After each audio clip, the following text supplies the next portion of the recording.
Tikėjai, ar nepradėjo čempionatą?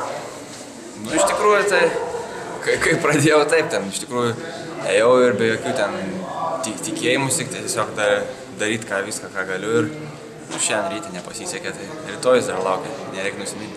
Būtent ką šiandien padarai ne taip, tavo nuomonė, ko tau pritrūko, kad būtų geresni rezultatai?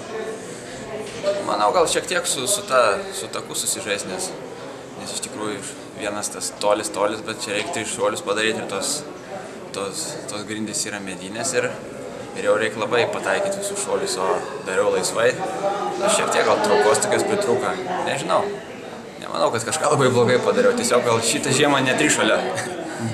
Tolis turėtų pasisekti tada. Ar būtent ar konkurentai tave ko nors nustebino, kas nors šoko virš savo galimybių, kaip tau atrodo? Ar visi taip? Nustebino to, kad gal nešoko.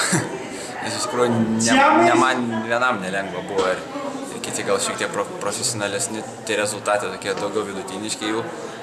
Mano tai žemokas iš tikrųjų, bet jau jų pačių aukštesni tai rezultatai, tai jie gal tą vidurkį savo geriau padarė, aš mažiau. Bet abu nenusimenam, tai tik tai viena rungtis iš 2 dabar. Niekiek nesijaučiu kažkuo ar pralaimėjęs, ar nuliūdęs, tiesiog eisiu ramiai ir rytojus lauksiu, rytoj irgi kovosiu. Tai dabar visus mintis apie šuolį į tolį, ar ne? Jo, iš karto persijungiu.